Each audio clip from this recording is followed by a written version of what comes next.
La palabra de Dios en Proverbios capítulo 3 versículos del 1 al 7 nos dice: Hijo mío, no te olvides de mi enseñanza, y tu corazón guarde mis mandamientos, porque largura de días y años de vida y paz te añadirán. La misericordia y la verdad nunca se aparten de ti.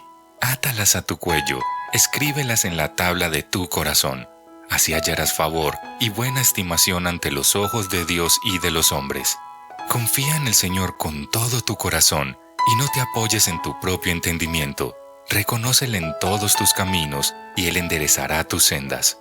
No seas sabio a tus propios ojos, teme al Señor y apártate del mal.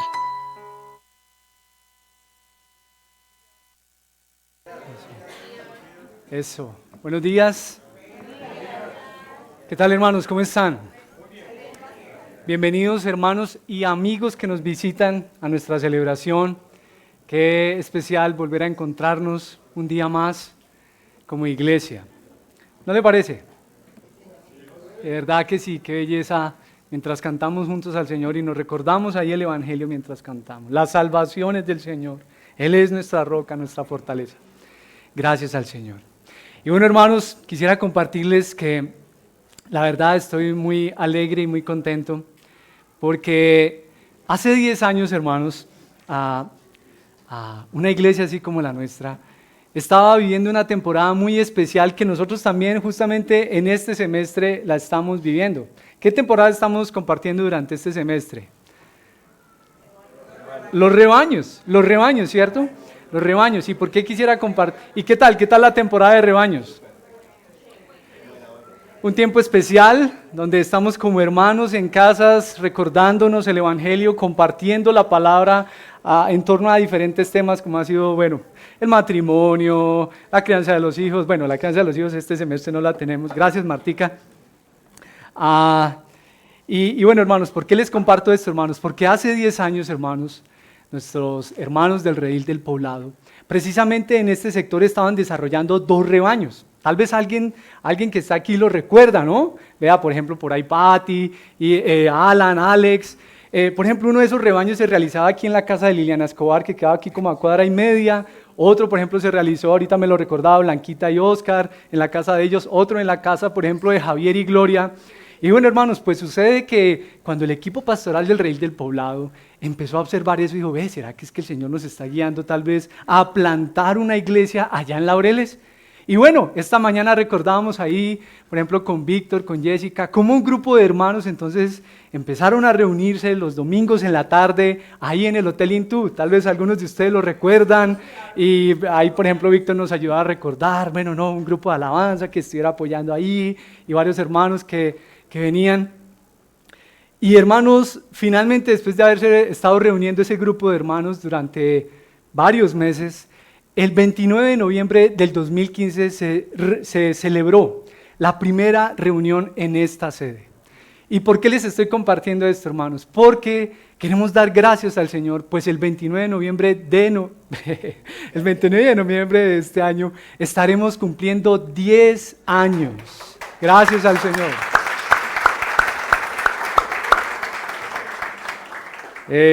Y gracias al Señor por proveer los siervos para la mies. Ustedes saben, el pastor Ronald en esa ocasión fue enviado como el pastor plantador junto con otro grupo de hermanos.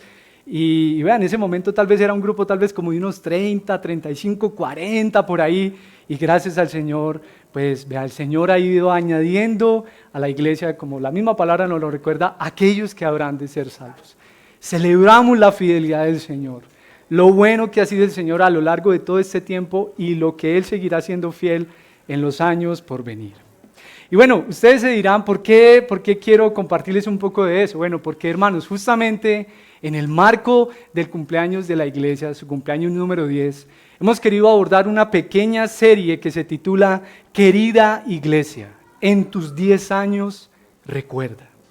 Recuerda, una corta serie en la que queremos unos a otros ayudarnos a entender un poco más qué es la iglesia. ¿Qué es la iglesia? Que sigamos creciendo en nuestro entendimiento de qué es la iglesia. Ustedes saben, hermanos, hay a veces tantas ideas tergiversadas alrededor de lo que podría ser la iglesia que necesitamos seguirnos sometiendo a la palabra para que ella nos guíe a entender qué es la iglesia.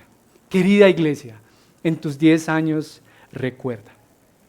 Y bueno, hermanos, precisamente el día de hoy quiero invitarlos a que abordemos un pasaje que es una de las 2 ocasiones en que el Señor Jesús hizo mención de la palabra iglesia. Tan solo en 2 ocasiones en los evangelios y puntualmente en el evangelio de Mateo, Jesús utilizó la palabra iglesia. Y pues bueno, vamos a ver pues el Señor en torno a cuál es el contexto en el que Él hizo mención de esa palabra. Y para ambientarnos un poco en el pasaje que vamos a leer, ya en ese momento Jesús había realizado varios milagros, había escogido a sus discípulos ya lo habían observado realizar varios milagros, calmar, por ejemplo, una gran tormenta en el mar, tanto que incluso sus discípulos se dijeron, ¿quién es este? Y ellos ya habían estado compartiendo con él en diferentes momentos, viendo cómo alimentaba a los 5,000, y en esa ocasión que calmó la tempestad, decían, ¿quién es este que incluso los vientos y el mar le obedecen? Y bueno, pues estaba en la región de Galilea y subió un poco al norte, y entonces quiero invitar a los hermanos para que vayamos a Mateo, capítulo 16. Mateo capítulo 16, versículo 13 al 20.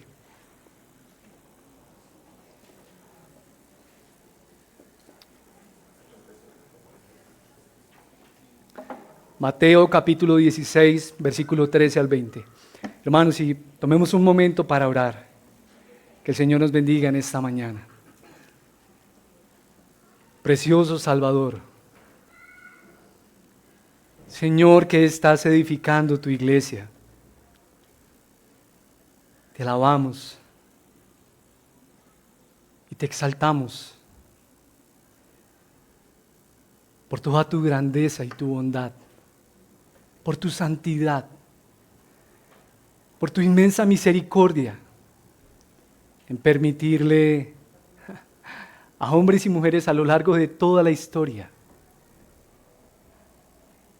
que esos hombres y mujeres puedan conocerte a ti y puedan ser llamados a ti y tú puedas revelarte a ellos y ellos tengan el privilegio de conocerte, de que tú los conozcas, de que sus oraciones sean escuchadas.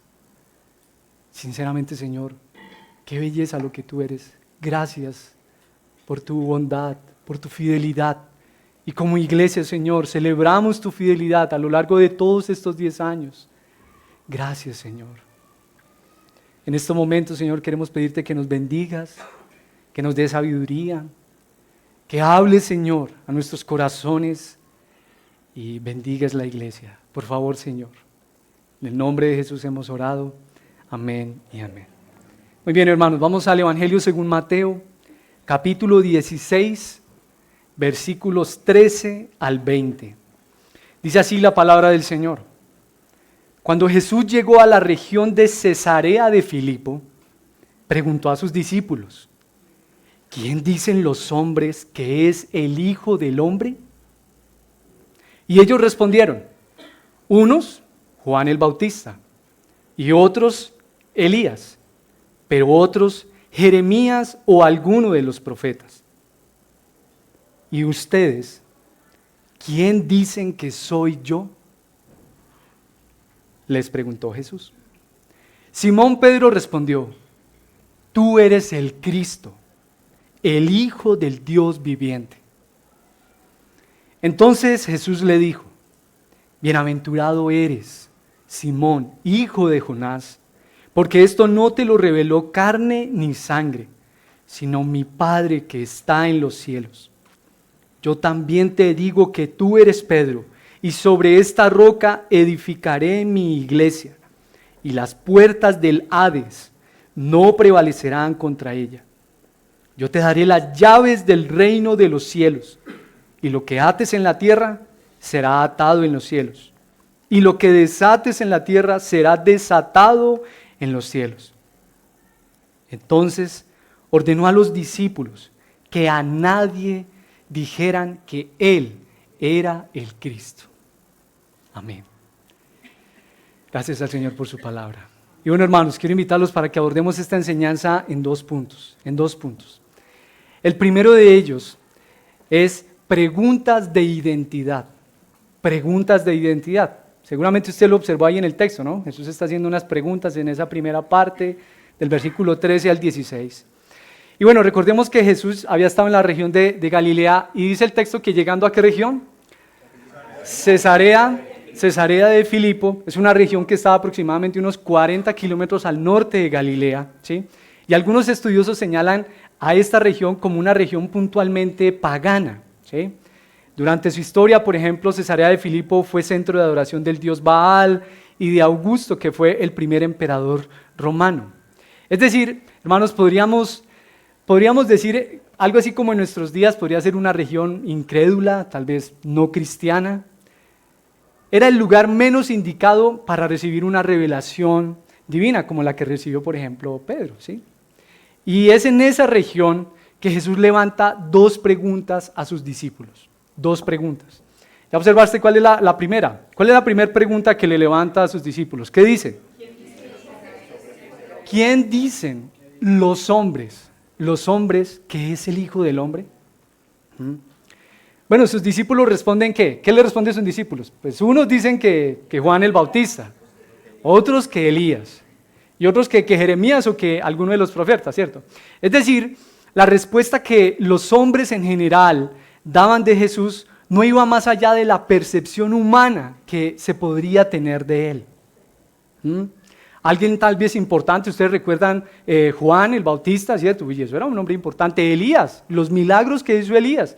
Bueno, de pronto Jesús es como es Elías. Ellos estaban esperando que antes de la llegada del Mesías viniera uno Elías. Entonces, bueno, de pronto es Elías, o de pronto es un profeta, alguien que nos habla de parte de Dios. Bueno, eso es lo que sus discípulos dicen, los hombres dicen que es Jesús, ¿sí? Alguien como importante. Ahora, no es un escenario muy distinto al de nuestros días. No pienses, ¿qué te parece? Por ejemplo, pensemos tal vez por ahí, así en esos diálogos que a veces uno tiene o escucha de pronto, que has escuchado que dice la gente que ¿quién es Jesús? Ojo, no un creyente, no un cristiano, pero en general, ¿qué has escuchado de pronto tú por ahí? ¿Qué dice la gente? ¿Quién es Jesús? ¿Qué has escuchado? ¿Quién es Jesús? Un iluminado. No, Jesús no fue como alguien iluminado, como, bueno.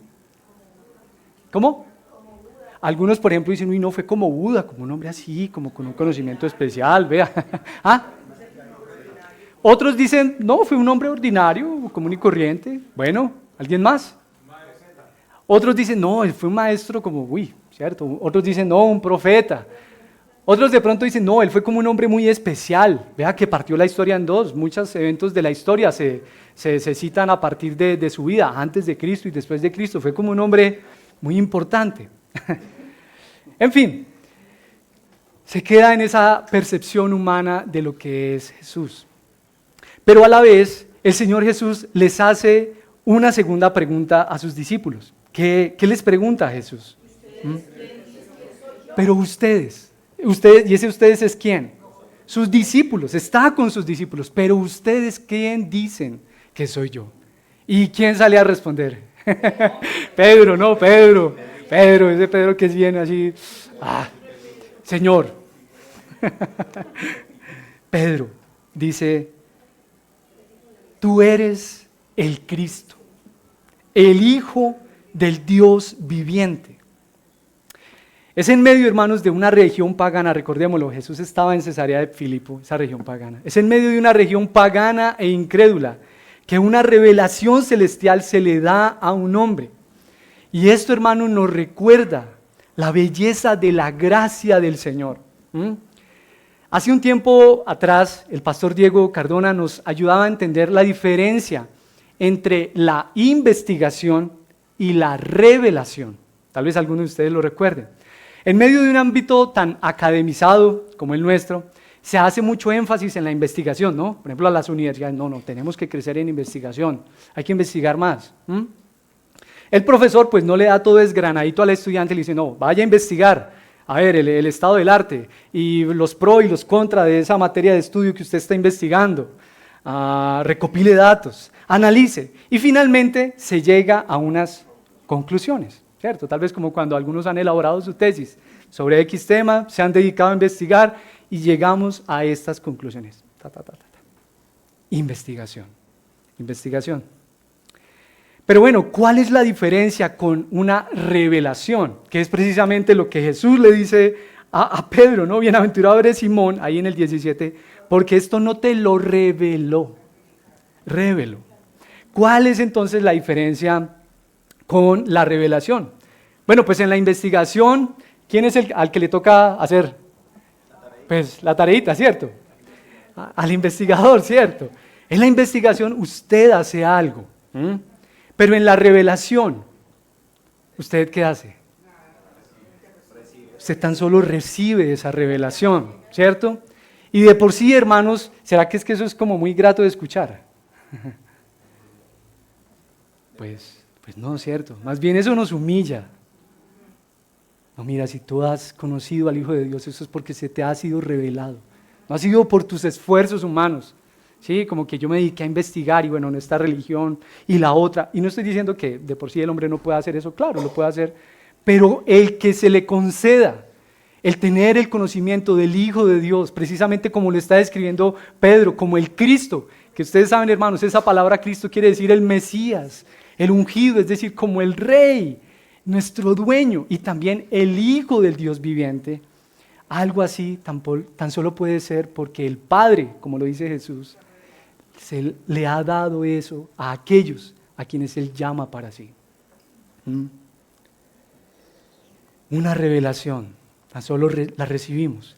Y de por sí, hermanos, claro, eso es algo que aplaca nuestro ego, nuestro orgullo, humilla nuestro ser y exalta la grandeza de Dios. Tal vez como ese lema que tiene, por ejemplo, el portavoz de la gracia, ¿no? Humillar el orgullo del hombre y exaltar la gloria de Dios, exaltar la grandeza del Señor.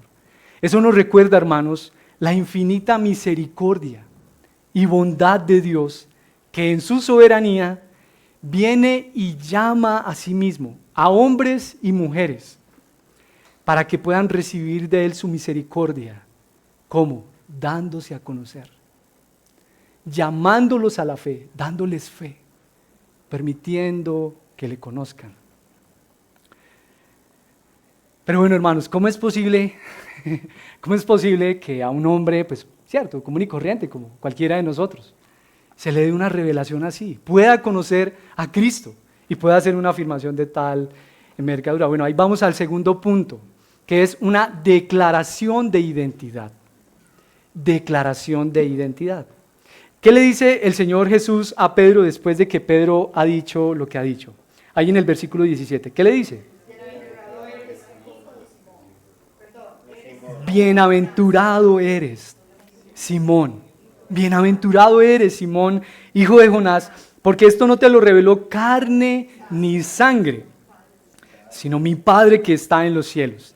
Es decir, hermanos, un conocimiento de tales magnitudes solo puede ser obra del Señor, como el Señor Jesús mismo se lo está diciendo a Pedro.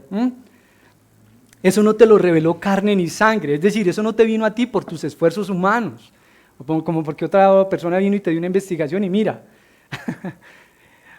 Es decir, hermanos, un discípulo de Cristo no llega a hacerse su discípulo por su propio esfuerzo, sino que Dios en su misericordia se revela a sus hijos, se da a conocer a sus ovejas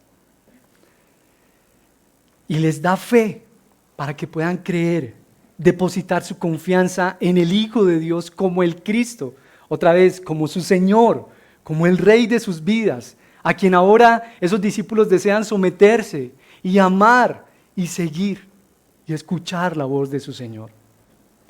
Una persona a quien Dios se ha revelado es una persona bienaventurada, como se lo está diciendo Jesús a Pedro, bienaventurado eres. Es decir, es una persona afortunada, bendecida.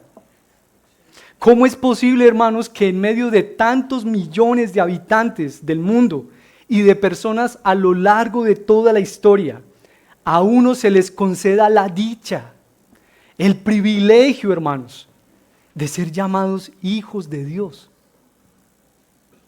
Hermanos, esto es por la pura misericordia del Señor, por la pura misericordia de Dios. Como nos lo recuerda, por ejemplo, el Evangelio de Juan, en el capítulo 1, Hernando, si lo podemos proyectar, Juan 1, versículo 12 al 13, dice, pero a todos los que lo recibieron, les dio el derecho de llegar a ser, ¿qué? Hijos de Dios, es decir, a los que creen en su nombre, que no nacieron ¿de qué? De sangre, ni de la voluntad de la carne. Es decir, hermano, no es que porque tu papá y tu mamá fueron cristianos, es que tú también vas a ser cristiano. No, no de verdad. O en palabras muy unidas a lo que estamos viendo en el texto, eso no es porque carne o sangre, es decir, otra vez, como en términos humanos tú hayas podido lograr eso, no. No nacieron de sangre, ni de la voluntad de la carne, ni de la voluntad del hombre, sino ¿de qué? De Dios, dice el texto, sino de Dios. Hermanos, el llegar a tener tal revelación es algo que está fuera del alcance humano. Es decir, hermanos, no se trata de como que, bueno, yo me puse a investigar y mire, llegué a estas conclusiones y por eso me hice cristiano. ¿Sí? Ahora, no estoy diciendo, hermanos, que no procures el estudio de la palabra. No se entienda de esa forma. No, antes bien, estudia la palabra y léela y medítala y casi que devora la palabra, ¿sí? Sino que el privilegio, la bienaventuranza de tener tal revelación es una obra única y exclusivamente de Dios, a quien Él se quiere revelar, ¿sí? En su bondad, Él se revela a los suyos. Por ejemplo, ¿no recuerdas a Pablo? Pablo, un hombre que, conocía mucho de la ley, investigación, academia, pero no fue sino hasta que camino a Damasco. Es más, él creía que estaba haciendo un servicio a Dios, llevando presos a los cristianos y sometiéndolos, a la muerte. Pero no fue sino que hasta cuando en el camino a Damasco el Señor se le reveló y pudo tener un conocimiento ya no meramente academizado o investigativo, sino revelador de quién era el Señor. O no sé si recuerdas tal vez, por ejemplo, los dos que iban en el camino a Emaús, los que han hecho el discurso de historia de la salvación, o los que han leído el Evangelio de Lucas en el capítulo 24. Esos dos discípulos que iban camino a Emaús, después ya de la resurrección, ya iban como tristes, y de repente viene y empieza a caminar con ellos un forastero, y no lo reconocieron, dice el texto, sino hasta cuando Jesús, hermano, abrió sus ojos y lo pudieron reconocer. No es sino hasta cuando Dios se revela a los hombres que un hombre o una mujer pueden llegar al conocimiento del Señor.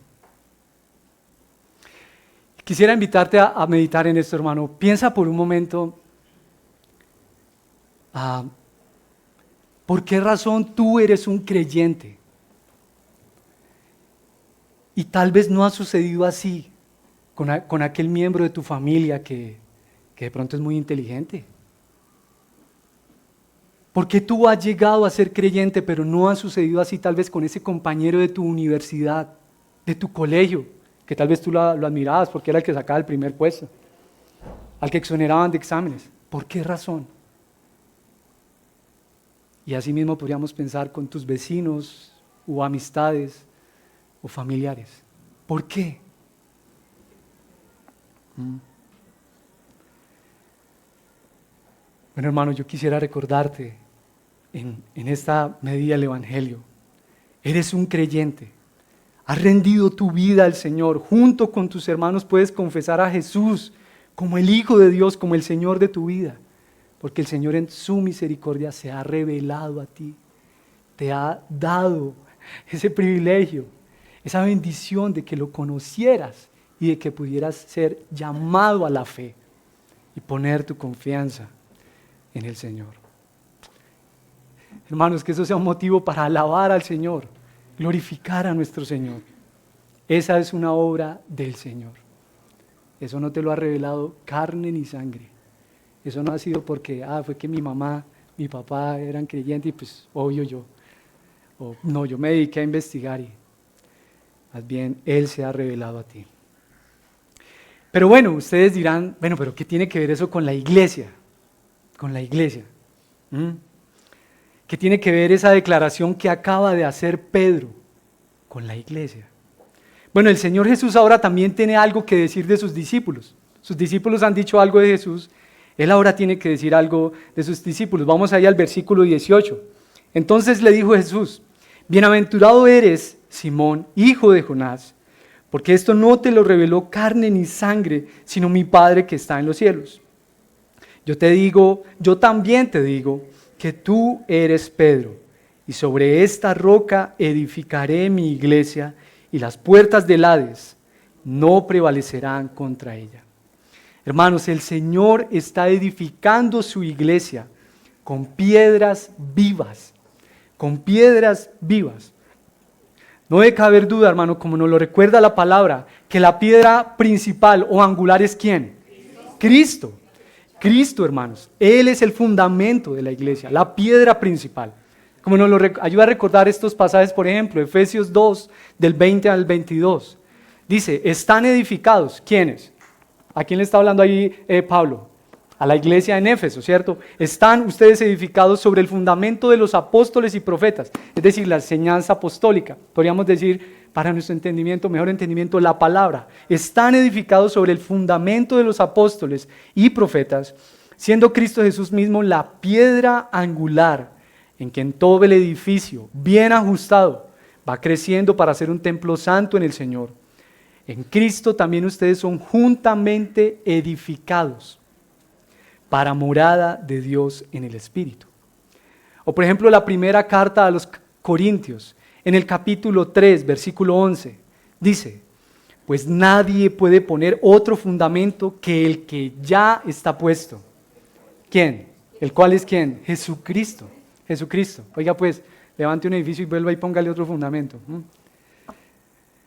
Y la primera carta del apóstol Pedro, precisamente Pedro también, vea, en el capítulo 2, bueno, desde el versículo 1 al 10, pero puntualmente desde el versículo 4 al 6, para no extendernos tanto, hermanos, dice, y viniendo a él, y ese él es ¿quién? Al Señor Jesús, y viniendo a él como a una piedra viva, desechada por los hombres, pero escogida y preciosa delante de Dios, también ustedes, es decir, ¿quién? La iglesia, sus discípulos, también ustedes, ¿como qué? Como piedras vivas, sean edificados como casa espiritual para un sacerdocio santo, para ofrecer sacrificios espirituales aceptables a Dios por medio de Jesucristo, pues esto se encuentra en la Escritura. Yo pongo en Sión una piedra escogida, una piedra preciosa, una piedra angular, y el que crea en él no será avergonzado. No será avergonzado. Así que hermanos, no debe caber duda alguna que Cristo es la piedra angular, la piedra principal de la iglesia, ¿sí? Hermano, quita a Cristo del fundamento o de la base de la iglesia y ¿qué tendrás? Pues hermanos, de pronto ese grupo o esa comunidad de pronto puedan parecer personas muy queridas, muy especiales, de pronto hasta puedan conocer muchas cosas acerca de la Biblia, sí, pero realmente hermanos, a la luz de la Biblia eso no sería una iglesia. Cristo es el fundamento, la base de la iglesia, hermanos. Pero a la luz de este pasaje, el Señor le está diciendo a Pedro que ¿qué? Ahí, otra vez, yo te digo que tú eres Pedro, y sobre esta roca edificaré mi iglesia. A la luz de este pasaje el Señor le dice, tú eres Pedro, y sobre esta roca edificaré mi iglesia. El Señor está edificando su iglesia con piedras vivas, como lo acabamos de ver en la carta del apóstol Pedro, en la primera carta. Hombres y mujeres que confiesan a Jesús como el Cristo, es decir, como el Señor de sus vidas, como el Hijo de Dios, no solo como un hombre muy querido, muy especial, que tuvo de pronto un conocimiento como muy amplio, o que de pronto fue como un revolucionario, o como que partió la historia en dos, antes de Cristo y después de Cristo, no, sino que confiesan a Jesús como el dueño de sus vidas, como su rey, como su dueño, a quienes ellos ahora desean someter su vida, amar a su Señor y seguir y servir a su rey. La iglesia, hermanos, está siendo edificada con hombres y mujeres a quien el Padre se ha revelado y ha dado a conocer la belleza de su Hijo. Y esos hombres y esas mujeres ahora viven a la luz de esa revelación. No solamente que alguien diga, sí, yo creo que Jesús es el Cristo y el Hijo de Dios. Bueno, pero claro, esa confesión en sí misma tiene que impactar tu vida. Y ahora tú vives tu vida a la luz de esa declaración, de eso que estás confesando de Jesús. No es simplemente decirlo por decirlo, ¿cierto? No. Ahora bien, hermanos,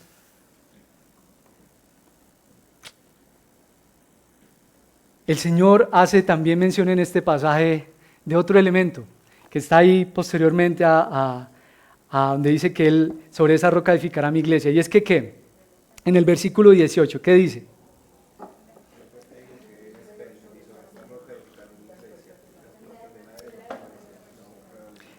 Y las puertas del Hades no prevalecerán contra la iglesia. Bueno, esta expresión tiene que ver con las mismas puertas de la muerte. La muerte. ¿Tú qué dices, hermano? ¿Será que la iglesia tiene como enemigos? Bueno, de pronto nos ayuda a entender un poco eso, por ejemplo, el pueblo de Israel. Seguramente muchos de ustedes en su lectura del Antiguo Testamento, ¿tenía enemigos el pueblo del Señor? Bastanticos. Bueno, hermanos, pues la iglesia, claro, la misma palabra nos ayuda a tener claridad sobre eso, el enemigo de nuestras almas, ¿sí? Puntualmente, como el mundo, la carne y Satanás. Claro, hermanos. Pero gloria a Dios, hermanos, ni la misma muerte, como le está diciendo este texto, ni la misma muerte hará que la iglesia del Señor pueda ser destruida. El Señor sostendrá a su iglesia y la preservará hasta el fin. Hasta el fin. Y finalizando esta porción, dice el texto en el versículo 19, yo te daré las llaves del reino de los cielos. Y lo que ates en la tierra será atado en los cielos, y lo que desates en la tierra será desatado en los cielos. Bueno, el término llaves del reino hace referencia a la autoridad que tiene la iglesia para predicar el evangelio, pero también para admitir o no el ingreso al reino de alguien. Yo quisiera preguntarte, ¿tú a quién le confiarías las llaves de tu casa? ¿A quién? ¿A quién se las darías? Si tienes, vamos a suponer, tienes que irte a un viaje por ahí de 3 semanas y no, nadie se va a quedar en la casa, pero bueno, tú quisieras dejarle las llaves a alguien. ¿A quién le dejarías las llaves de tu casa? ¿A alguien de confianza? Ajá. Bueno, y digámoslo pues, ¿y qué? ¿Qué hace esa persona con esas llaves? Tiene acceso y ¿qué más? Y si alguien de pronto quiere entrar, oiga, no, venga, es que yo soy amigo de tal persona, me dijo que viniera aquí. Bueno, ¿lo dejo entrar? ¿No lo dejo entrar? ¿Qué hacemos? ¿Será que sí? ¿Será que no? Esa persona pues tiene, digámoslo, la responsabilidad de decir, bueno, pues, si entra o no entra.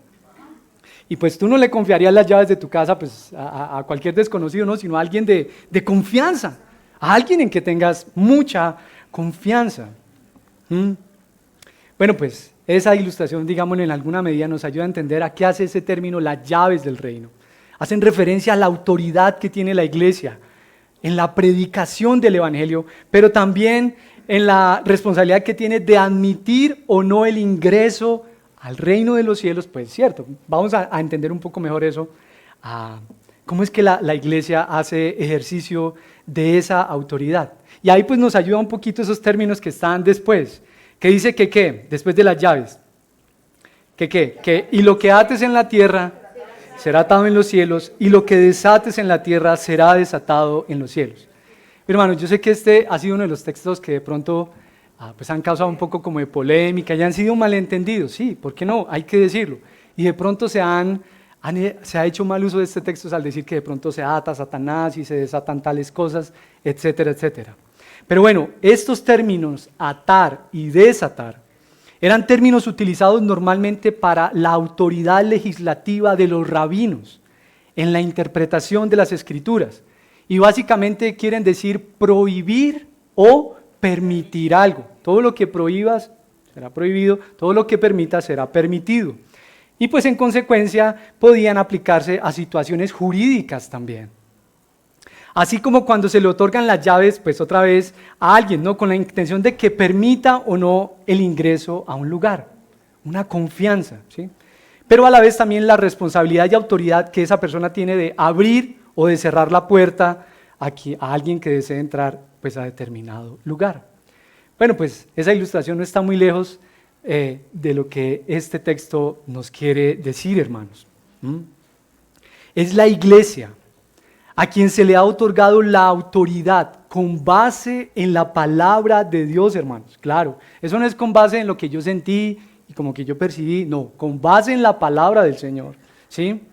Para que ejerza su autoridad en lo que le compete a la predicación del Evangelio y asimismo, con base en la palabra del Señor, confirme o desconfirme la confesión de fe de una persona. Es decir, permita o no el ingreso, otra vez, las llaves del reino, a la iglesia. Y yo sé que de pronto, ¿cómo así, Eduardo? ¿Qué está diciendo?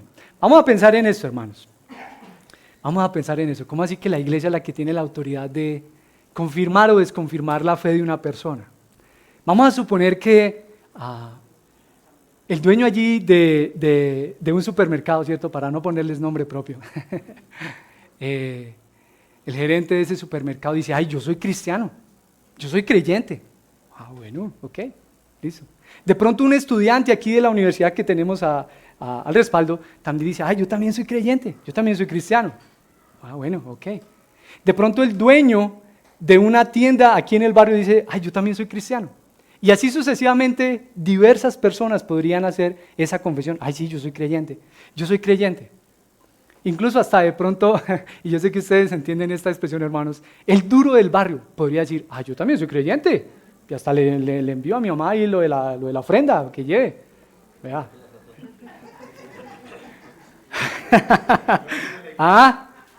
Hermanos, ¿quién dice que esa confesión de fe que hace esa persona es verdadera? ¿Quién tiene la autoridad para decir sí, lo que tú dices es verdad o no? Mira, no te engañes, lo que tú estás diciendo, no, eso no es así. Tal vez como en el ejemplo del duro del barrio. Ojo, no es que la iglesia haga creyentes o produzca creyentes, no, es quien confirma la confesión de fe de una persona. Sí, nosotros damos evidencia que tú eres un creyente o no, mira, la verdad no te engañes, no eres un creyente. Bueno, tal vez nos ayudaría otra ilustración. ¿Saben qué, hermanos? La iglesia en ese sentido funciona como una embajada. Ustedes saben, una embajada es, pues digámoslo así, en términos muy sencillos, ¿es qué? ¿Qué es una? La representación de un país en otro país, ¿cierto? En otro país. Bueno, en ese sentido, pues digámoslo, la iglesia es la embajada del reino de los cielos aquí en la tierra, ¿sí? Tú sabes, de pronto, vamos a ponerlo aquí en el contexto de nuestro país. De pronto aquí hay un ciudadano y de pronto él hace mucho alarde, ¿no? Yo soy un ciudadano americano. Y de pronto es bonito, ojos claros. El inglés lo habla muy bien, en serio. Y usted lo ve y tiene pura pinta de gringo. Sí, verdad, este tipo es gringo. Sí, es gringo. Y de pronto alguno lo ha visitado a la casa y de pronto tiene banderas de Estados Unidos y conoce de los presidentes de Estados Unidos, etcétera, etcétera. Y mi familia, yo tengo familiares en Estados Unidos. Sí, bueno. ¿Quién confirma que ese ciudadano que está aquí sí es un gringo, es un americano? ¿Quién? El hombre tiene que ir a la embajada americana y decir, venga, perdí mis papeles, o bueno, cierto, estamos dando un caso hipotético, y necesito que ustedes confirmen que soy un ciudadano americano. Entonces de frente ahí vienen, ahí está el embajador, los responsables, y dicen, no, pues sabe que, caballero, sí, o sea, usted de pronto nos puede decir que su familia vive allá, y claro, nos ha dicho muy bien la historia de Estados Unidos, etcétera, etcétera, pero no, nosotros tenemos que decirle que usted no es un ciudadano americano. ¿Cómo? Sí, no, pues es la embajada la que dice sí, usted sí, es ella quien confirma, usted sí es un ciudadano americano o no. Mira, no te engañes, de verdad, no podemos decirte que tú eres un ciudadano americano.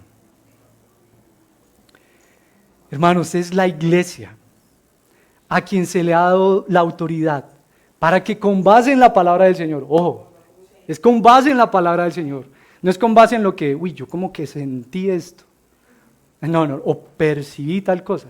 Es más, hermanos, muchos de nosotros hacemos ese ejercicio, digámoslo, en el curso normal de nuestras vidas. Cuando tal vez una persona a tu alrededor se te presenta, tú la conoces y te dice, ay, yo soy cristiano, y de pronto tú dices como que, no, pero yo no creo que sea cristiano.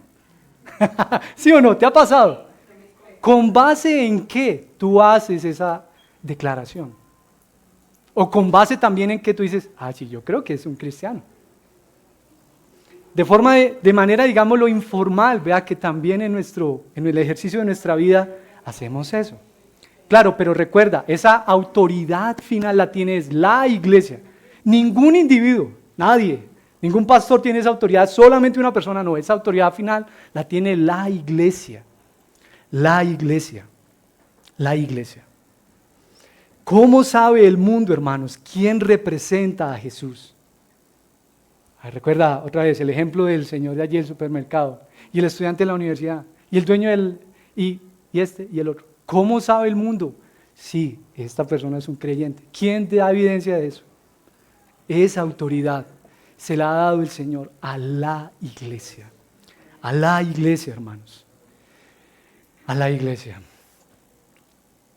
Es la iglesia quien tiene esa autoridad de confirmar o de desconfirmar, atar o desatar, permitir o prohibir, ¿sí? Prohibir o permitir, perdón, pues el ingreso al reino, de confirmar o no una profesión de fe de una persona.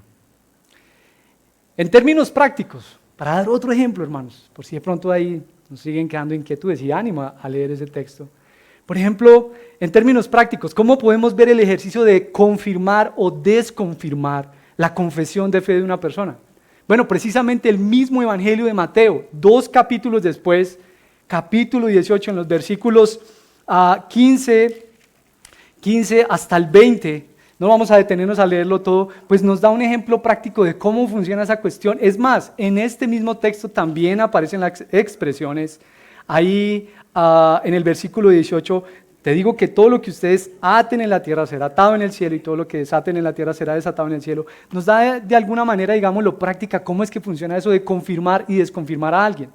¿Qué dice el texto? Que si tu hermano, es un hermano en la fe, si tu hermano peca, ¿qué debes hacer? Ve y repréndelo a solas, ¿cierto? ¿Y qué pasa? Si tu hermano te escucha, y si te escuchas, que solamente escuchar así en términos, no, o sea, si tu hermano se arrepiente, ¿cierto? Vamos a poner el ejemplo de Pepe. Pepe de pronto se alió con su jefe le hizo una propuesta y se ha estado sustrayendo una plata ahí de la empresa.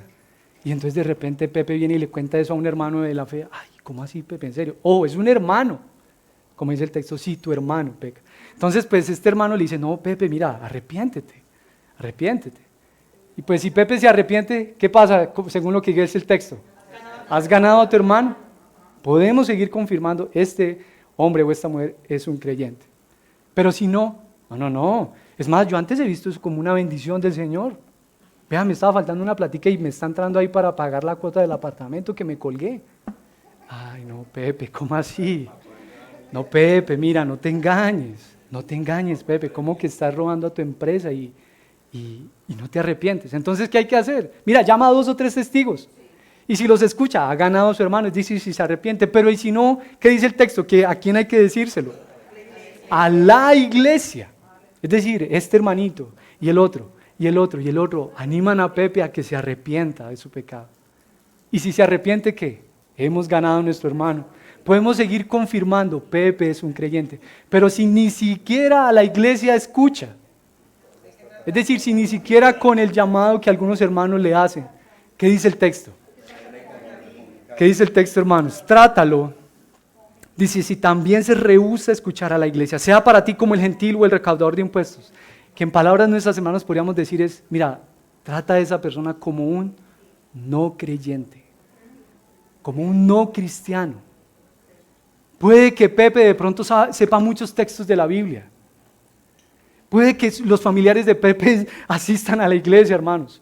Pero si Pepe no se arrepiente, después de ese proceso, si ni siquiera la iglesia escuchó qué debe hacer la iglesia, no podemos seguir confirmando que tú seas un creyente. ¿Y quién tiene esa autoridad? La iglesia. La iglesia, hermanos. Bueno, hermanos, es la iglesia quien tiene esa autoridad final de permitir o prohibir, confirmar o desconfirmar la confesión de fe de una persona, hermanos. Y esa autoridad se la ha dado Dios a la iglesia, a la iglesia.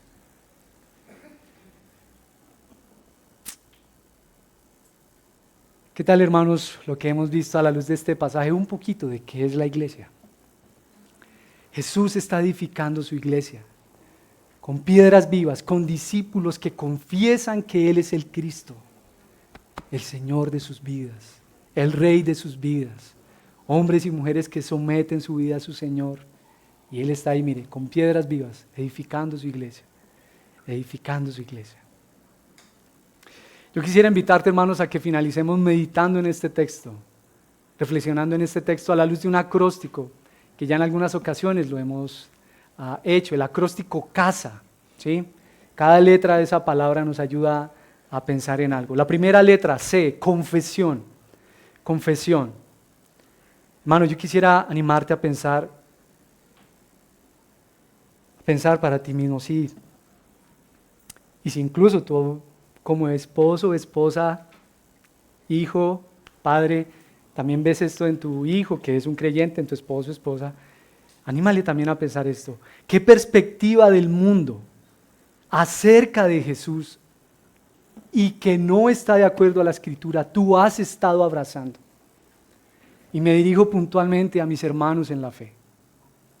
Tú que dices que eres un discípulo del Señor, pero tal vez sin darte cuenta, hermanos, y tú sabes, en nuestra época donde hay tanta saturación de información, tanto exceso de información, y de pronto tú sin darte cuenta empezaste a ver por ahí un videíto y a leer un artículo de este y este otro personaje que empezaron a decir esto y esto acerca de Jesús, y sin darte cuenta, hermano, tal vez poco a poco te has estado alejando de la fe en tu Señor y has estado abrazando ideas acerca del Señor que no son las que Él nos ha dado en su palabra. Tal vez de pronto sí, muy bonitas. Jesús, ¿no? Fue como un personaje ahí en la historia. Sí, un hombre muy querido. Como con una revelación ahí como Buda, ¿cierto? Como un personaje muy, muy especial. Y poco a poco te has estado apartando de esa confesión. Él es mi Señor. Él es mi Rey. Es mi Salvador. Es el Hijo de Dios, del Dios viviente. Confesión.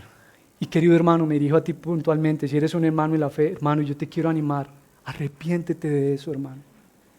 Ten cuidado de no sea que poco a poco estés naufragando en la fe y sin darte cuenta tal vez negando a tu Señor.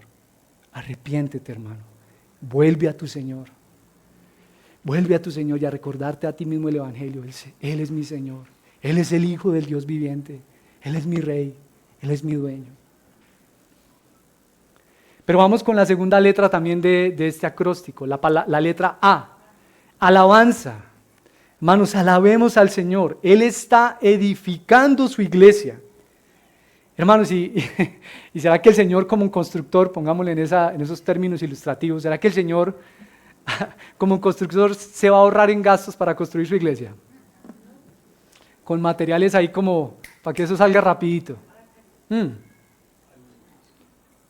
No, hermanos, el Señor como constructor hará uso de los mejores materiales para construir su iglesia, para edificar ese templo santo al Señor. Ese templo del Señor con esas piedras vivas, vea, tal vez esa pared nos ayuda a pensar en esa ilustración, piedras vivas, esos hombres y mujeres que confiesan a Cristo como su Rey, como su Señor. Alabemos al Señor porque Él hace partícipe de su victoria sobre la muerte a sus discípulos y ni siquiera la misma muerte va a prevalecer contra la iglesia. Qué belleza esa seguridad que nos da el Señor. Pero también pensemos en la tercera letra de esa palabra, súplica. Súplica. Hermanos, supliquemos al Señor, que el Señor nos dé la sabiduría, el amor que necesitamos por la iglesia, por nuestros hermanos, para hacer uso de la autoridad que Él nos ha dado para predicar el Evangelio en los diferentes escenarios, a unos a otros, predicarnos el Evangelio, pero también afuera, a nuestros compañeros de trabajo, etcétera, etcétera. Que hagamos uso de esa autoridad que el Señor nos ha dado de predicar el Evangelio, pero también para ejercer la disciplina en los momentos en los que sea necesario ejecutarla, aplicarla. Sí, hermanos, esa es una autoridad que el Señor le ha dado a la iglesia. Y que el Señor, sinceramente, hermanos, nos dé mucho amor y mucho temblor cuando tengamos que hacer eso. En serio, hermanos, tener que confirmar o desconfirmar a alguien en la fe es algo que debemos hacer con mucho amor y con mucho temblor delante del Señor y sometiéndonos a su palabra. Y finalizamos con la última letra, que sería ¿cuál? La letra A, que es acción de gracias. Acción de gracias. ¿Y en qué medida quisiera animarte con esta última letra? Acción de gracias. Hermanos, ¿has podido poner tu confianza en Cristo? Es decir, tú crees en Él como el Señor de tu vida, como tu Rey, como tu Salvador. Lees la palabra del Señor y te alegras cuando la lees, como que casi que emanan las letras del texto cuando lo lees y disfrutas la palabra del Señor y te alegras en tu Señor. Ay, gracias al Señor por eso, hermanos. Esa es una obra que Dios ha hecho en ti. Es una revelación que no ha dependido de ti otra vez. Eso no depende de carne y sangre, sino del Padre que se te ha revelado, que te ha revelado a su Hijo. Gracias, Señor. Gracias. Tal vez quieras enfocarte en alguna de esas, hermanos. Confesión, alabanza al Señor, Él está edificando su iglesia, súplica, que el Señor nos dé sabiduría para ejercer la autoridad que Él le ha dado a la iglesia, o acción de gracias. Señor, me has permitido venir a la fe, te has revelado a mí, gracias, Señor. Tal vez quieras enfocarte en alguna de esas palabras, confesión, alabanza, súplica o acción de gracias, o tal vez en algunas de esas dos. Ahí, hermano, toma un momento para meditar en la palabra del Señor.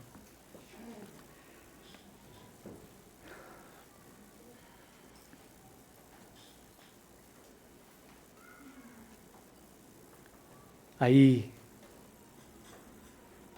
habla con tu Señor.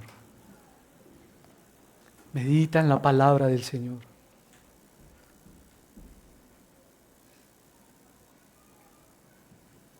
Meditemos juntos como discípulos del Señor, en nuestro Rey.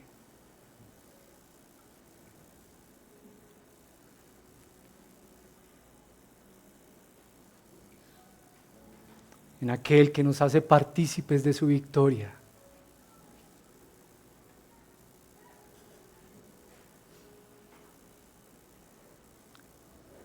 Señor, yo quiero rogar por la iglesia, rogamos por la iglesia, todos juntos, Señor. Que nos libres, Señor, de naufragar en la fe. Líbranos, Señor, de ese mal. Y si alguno de mis hermanos está naufragando en tales aguas, te rogamos, Señor, lo traigas al arrepentimiento, lo traigas de nuevo a ti, Señor. Por favor, Dios mío. Llénanos de sabiduría, Señor, para someter a la luz de tu palabra tanta información que muchas veces está en internet, Señor.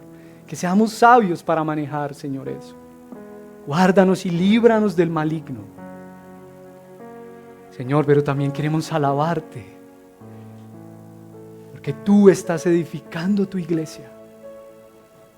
Sí, Señor, con piedras vivas, con hombres y mujeres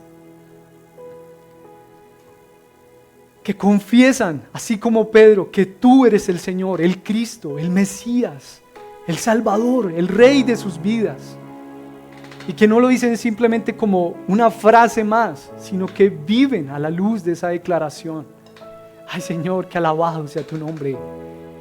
porque nos has permitido también ser partícipes de tu victoria, Señor, sobre la muerte. Y ni siquiera la muerte va a poder prevalecer sobre la iglesia. Gracias, Señor, que alabado sea tu nombre, que bendito sea tu nombre, Señor. Pero también queremos suplicarte por la iglesia, Señor. Señor, danos amor unos por otros. Por favor, Señor, que estemos dispuestos a pasar por alto ofensas, Señor. Danos amor por la iglesia, Señor. Danos amor por la iglesia. Danos la sabiduría que necesitamos para ejercer esa autoridad que tú le has dado a la iglesia. Señor, en lo que compete a la predicación del Evangelio. Pero también, Señor, en esa tarea de atar y desatar, confirmar o desconfirmar a alguien en la fe. Llénanos de amor, Señor, pero también de firmeza cuando debamos ejercer esa autoridad, Señor. Y finalmente queremos darte gracias, porque si podemos confesarte como el Cristo, el Hijo del Dios viviente, es porque en tu misericordia, Señor, tú nos has revelado eso precisamente a nuestro Señor, a nuestro Salvador. Y nos has traído a ti, y nos has revelado a tu Hijo. Gracias, amado Padre Celestial. Gracias, Señor. Que bendito sea tu nombre. Y quiero invitarte, querido hermano o hermana, no te distraigas. Ahí continúa meditando en la palabra del Señor y adoremos juntos a nuestro Rey.